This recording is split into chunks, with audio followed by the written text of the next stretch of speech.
SCTV now begins its programming day. Starring John Candy, Joe Flaherty, Eugene Levy, Andrea Martin, Catherine O'Hara, Harold Ramis, and Dave Thomas.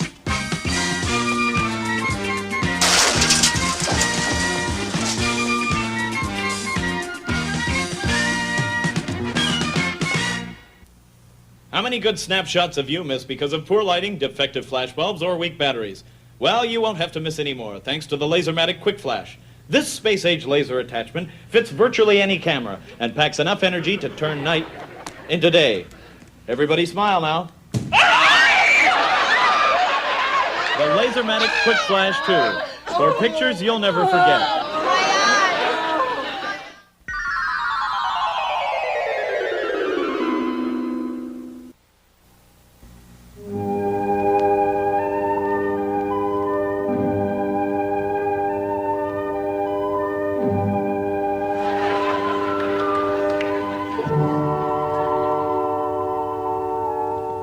Good morning. The program is Sunrise Semester. The course is Essentials of Bookkeeping, and I'm your instructor, Maurice Green.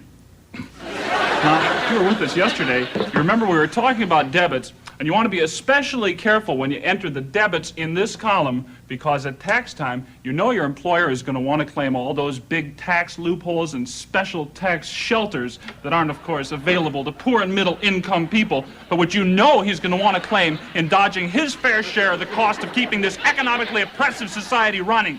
What? Where was I? Yes. We were talking about debits, and when you finish the debits, you can subtract them from credits, and the remainder will represent profit. That's right, profit gained by stealing the labor of working people, then gouging them at the other end in a known conspiracy with the running dog lackeys of... Essentials of Bookkeeping will not be seen tomorrow due to a change in programming policy. The Rockefellers are behind it, that's what it is. They can't stand bookkeeping, and they don't like me. Thursday night at 8, it's drama in the medical vein as Dr. Jake Sloan encounters one of the toughest cases in his career. I'd like to operate to remove your mucous membranes. Doc, I've had colds before. I usually get over them. No, excuse me. What medical school did you go to? Where do you get off questioning me? I'm sorry, Dr. Sloan. I guess you know best. You're damn right. We operate tomorrow. When little problems demand extreme solutions, unnecessary surgeon. No ailment too small, no fee too high. Hey, Doc. Doc, I don't want to bother you, but I feel like my shoulders are... I feel like my shoulders are gone. Oh, yes, I took the liberty of removing your shoulders. They're pretty badly inflamed. Don't worry, though, the health insurance should cover it. Oh, it's not the cost that worries me, Doc. It's... I guess I won't be playing pro ball again. I won't be playing pro ball again. Self-pity makes me sick. And then at 9, your favorite supporting character from Unnecessary Surgeon begins his own dramatic series. Defending helpless doctors against greedy patients, he's Ted Gordon, malpractice lawyer. Level with me, Jake. Were you drunk during that operation? Were you or were you not drunk? I've got to know before I go into that courtroom. Oh, you know me better than that, Ted. It takes more than 4 martinis to get me drunk. And so, Mr. Acropolis, you claim that you neither wanted nor requested this sex change operation? That's right. It was just supposed to be a tonsillectomy. Well, did it ever occur to you that maybe you needed a sex change? What? Your Honor, I submit that my client, Dr. Sloan, a man with nearly 2 years medical experience, is better qualified to judge whether or not a person needs a sex change than a totally ignorant layman. Or laywoman in this case. That's not right. I want a sex change. You're not right. I say he enjoys being a girl.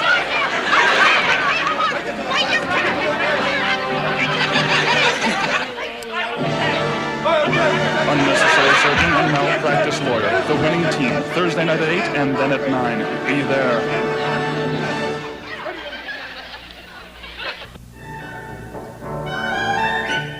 And now, here's everyone's favorite exercise show, the Johnny LaRue Show. And 1, and 2, and 1, and... Okay. Boy, those sit-ups are murder, aren't they? They'll really get you. They give you a muscle spasm. You don't want that. Oh. There's one good thing for a muscle spasm. Yeah, we all know what that is. Okay. You know, a lot of you girls are complaining that I'm gay, and I'm not. Even if I was, whose business is it of yours anyway? Charles Lawton was a homosexual. Did you see The Hunchback of Notre Dame? It was a fine performance. Okay, let's get on to some exercise. This is a little thing I like to call a head roll. Come on, Gloria, Jean, everybody, let's go. And 1, and 2, and 1, and 2. Let me tell you, it's enough. Okay, run over here now. Not too fast now. You don't want to tire out. A little thing called running on the spot. All set? And sit and start running. Come on, get those knees up. Come on now. Work it out. Come on, everybody. Okay. That's a little too advanced for you, I think. We'll get to that another time. All right. Let's get over here. You know, I've been getting a lot of good mail, too, complaining about atrophied muscles. And I like to hear that. And I got a great exercise for that. It's good for your lower back and for your arms. Now, you can use any door you want in the house. Me, I prefer to use this door right here. The exercise goes something like this. And open and bend and back and close and open and bend.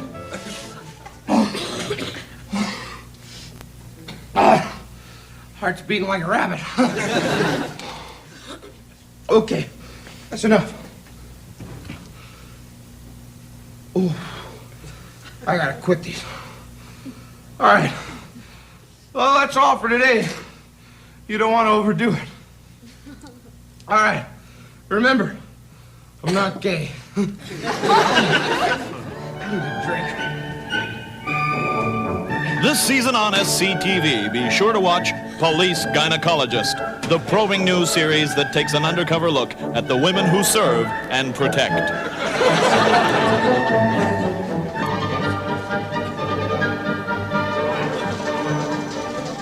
I'm Floyd Robertson. And I'm Earl Cannonbear. And this is the SCTV AM News Today. Tragedy in China as another heavy earthquake rocked the capital of Peking with a tremor measured at 13.1 on the Richter scale. The widespread destruction and estimated 2 million casualties makes this the worst disaster in Asian history. Earl? Mellonville City Council today voted down a proposed plan to build a new recreation center which was to be completed by late September. A city council spokesman was quoted as saying, "Our intentions were good, but the costs were bad." Floyd? Fierce fighting erupted in the Middle East today as Israeli jets bombarded Arab positions along the Palestinian border. The heavy casualties, 600,000 of them, make this the worst disaster in Mideast history. Earl. Small fire broke out in a health food store on King Street early this morning. It was quickly doused by passing pedestrians and was under control by the time fire officials arrived. Damage was estimated at $45. There were no injuries. Floyd? No injuries on that, huh? No. Scientists in London, England have discovered a way of harnessing solar energy.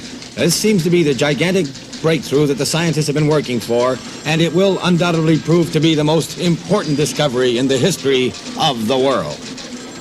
Earl? A large rabies-ridden herd of caribou was reportedly seen just 5 miles outside the city limits, and the suburbs have been evacuated. What's this? This could be the... Where's this? It's right down the 401, just came in on the wire. It's 6,000 of them, and the one bite and you could die. I mean, this disease-ridden herd of reindeer could destroy the... You're making that up. No, there's some sick... Sure, you're making that up. You're lying. It's a big lie. It's the policy of SCTV to give an editorial comment, and here with that editorial comment is Earl. Well, I don't think the editorial comment's too important tonight. Floyd, back to you. It's not important, just a safety editorial. Nothing big. Tommy Jameson, isn't it? Well, it's a Jameson kid. He fell off a bike. It was a safety editorial, but... You have to give the editorial. Don't tell me what to do. Give it. Give the editorial. Don't be a baby.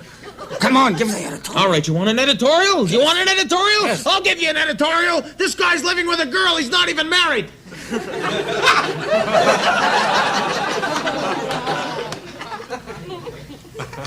That was an editorial comment by Earl.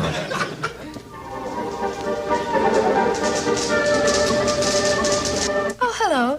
Did you ever feel there just wasn't enough time to say all those things you'd really like to say? How about those business luncheons when you only have 45 minutes to set up a very important deal? Or did you ever want to learn to speak faster to cut down on long-distance telephone bills? Well, time is money, but now talk is cheap with the new Evelyn Wood Speed Talking School. Yes, we'll teach you to speak faster than you've ever dreamed possible. I can talk over 60 words a minute. When you like to speak as fast as I can, we guarantee we cut time now. It's and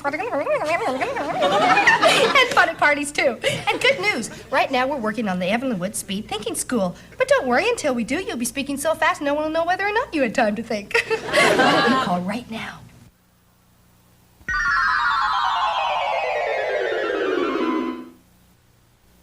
And now, another dramatic episode of Backstage. Real-life stories of the exciting people who make television. Yesterday, we heard... Johnny, have you seen the Nielsen's lately? I saw Ozzy at a party a couple weeks ago. He didn't look too good. Not the Nelsons, the Nielsen's, the ratings. Hey, you know I never look at ratings. Well, maybe you should start looking at them. Take a look at these. Whoa. What a turkey. Who's got this show? You do, Johnny.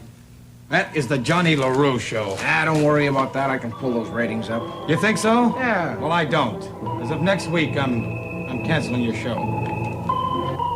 And now, today's episode. They canceled my show today, Mo. Oh, a tough break, Johnny. After all those years. Oh, bad. I'm gonna need all the money I can get, Mo. Let me see my books. Well, these are your accounts for the last 16 years, Johnny. There's pages missing on it. Come on now.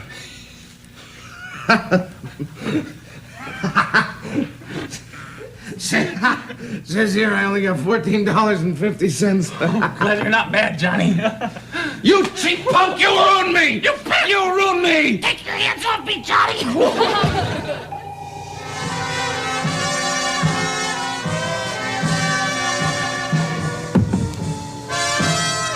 Hi, Johnny. What do you want? You know what I want.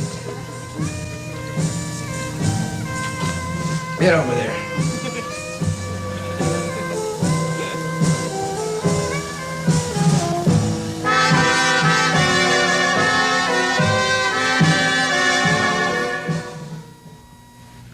Go on, get out of here. Anybody who want to sleep with me, I don't want to know. Oh, Johnny, you're filled with self-loathing. It's the booze, I guess. I got my problems, I tell you. I gotta get my ratings up. That's not all you gotta get up. Look, you gotta promise me you won't tell anybody, all right? Promise! We promise! Get out of here! Get out of here! You're all disloyal! I need a drink. Johnny, you've gotta get help! You need help! You're right. You're right. I need help. Get out of here! I need Be with help! us tomorrow for another exciting dramatic episode, Backstage. I'm Gregory Peck. Since the earliest days of television, stations throughout the country have given up valuable programming time in order to broadcast messages telling of poverty, disease, and hunger throughout the world. Now, we've all looked at these pictures of starving, illiterate children, and if you're like me, you've probably asked yourself, what can I do about it? Well, now you can do something about it. A new organization has been formed to ban those depressing ads from the airwaves. Now, it won't be hard if we each pitch in and do our part. So please, send whatever you can to Stop Those Depressing Ads, Box 1976, Tulsa, Oklahoma. Now, let's do it today. Let's get those starving illiterates off of the air.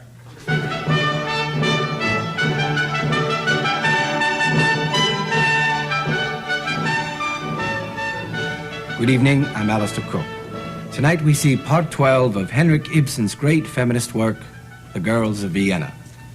Now, as we know, Ibsen spent some time in Vienna as a guest at the home of Dr. and Mrs. Sigmund Freud. Now, Ibsen disliked Freud intensely for several reasons. Firstly, because Freud presented Ibsen with a whopping bill for the many conversations the two men had together. And secondly, because of the way that Freud treated his wife. As we shall see tonight, Ibsen found in Mrs. Freud the quintessential repressed woman. And now, Masterpiece Theater presents this week's piece, Mrs. Betty Freud.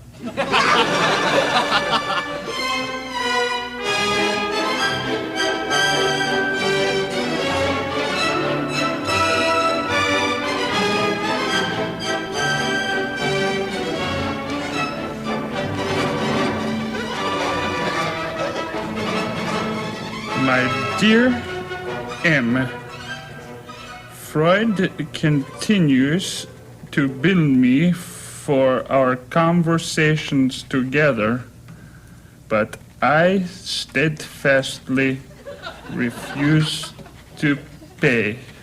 Ha, ha. Freud continues to do the best work of his life. Doctor, my wife is fat. How fat is she, Herr Greenbaum? She's so fat that when she sits around the house, she sits around the house. I see. She's so fat that we had to let out the shower curtain. It's very interesting. She's so fat that we were married in adjoining churches.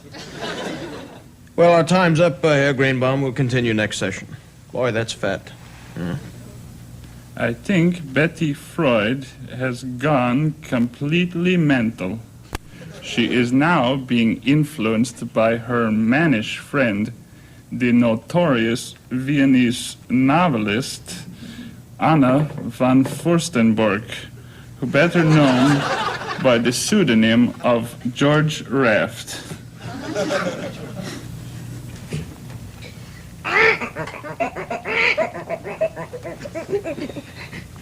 Oh, George, where do you find the strength to live the way you do? It's simple, Betty. I eat the right foods, I get plenty of exercise, and I take an iron supplement every day. Every day?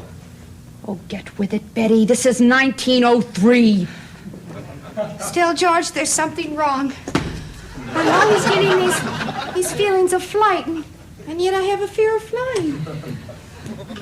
Come fly with me, Betty. I'll teach you how to explore yourself. We can go horseback riding. Oh, George, I'd love to. But I've got the children. Oh, screw the children. That's funny. That's what Sigmund always says. You know what you are, Betty? You're a female eunuch. You know what I've always said about men? The 4 big F's.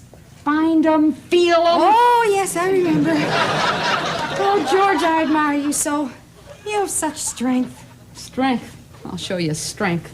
Old Vienna.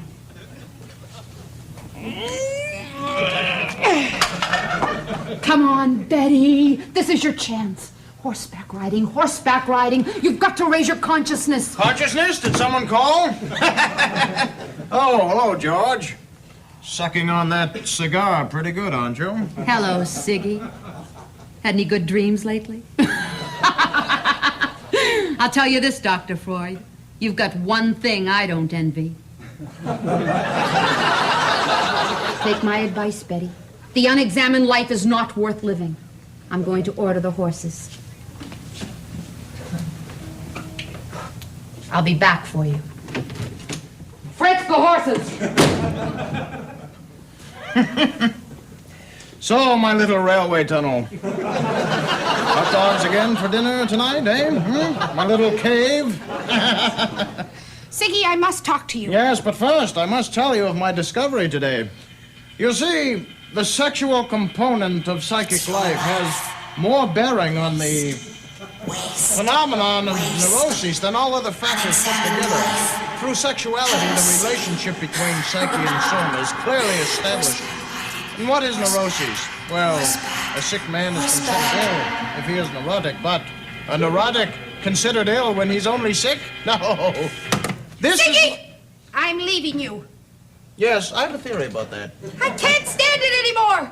You don't want to hear it? I tell you, I'm leaving you. I tell you, I'm leaving you. Ziggy, do you understand what I'm saying? Siggy, do you understand what I'm saying? I have no alternative but to leave you. I have no alternative but to leave you. Ziggy, I'm trying to talk to you. Siggy, I'm order in the courtroom. Monkey wants to speak. Speak, monkey. Ziggy, you spoke. You're a monkey.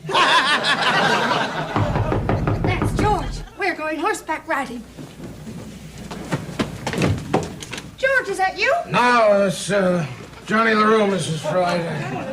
Doc, I need your help, Doc. I'm not the doctor, Mr. LaRue. You gotta help me out. No, it's Dick Greenspan. I know. I haven't got an appointment. I know. I'm not the doctor. I need your help. But I can't help you. You gotta help me out. I'm not a doctor. Everyone's disloyal to me. I'm not disloyal. You're disloyal to me. You're just like all the rest, You're aren't you? ruining the scene, Mr. LaRue. Go! Just like all the rest. What do you think you're doing? Here. Come on, Betty, the horse. Disloyal. You're all disloyal. Get out of here.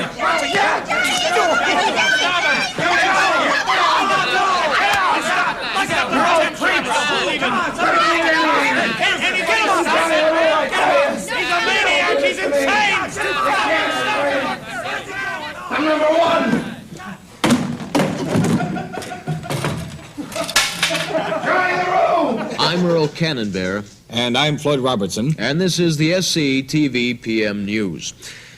War broke out today as India dropped an atomic bomb. Excuse me, Earl. Here's a news bulletin just in off the ticker. What? I was just in the middle of a story. Yeah. Earl, sorry, Earl. This is an important story.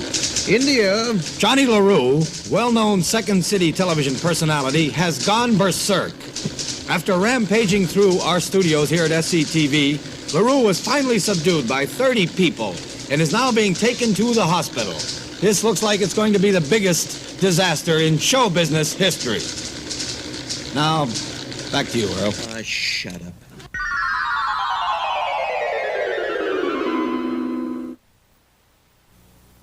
Before we sign off, this brief sermonette from Joni Newton Buffy.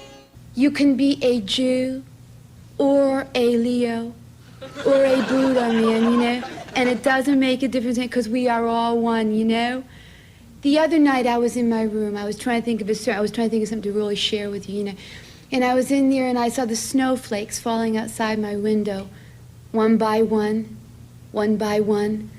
till pretty soon there was about 6 feet of snow. Snowflakes really lose their individuality when they're in a pile like that, And I looked at the snow for a long time and I said, hey, wow, wait a minute, man, this is really heavy, Like I was 2 months ago, man. I was a pig, Okay, I'm thin now, I know. I feel good too, I eat right and everything. But I was really up here, I was a tourist pig, just walking around. And I said to myself, hey, wow, make me feel something. Make me really feel something, like Billy did. I said, Billy, please, not here. But when I knew that, I really felt inside. And that's what I want to talk to you about, man. I want you to feel, I want you to love, because this is what it's all about.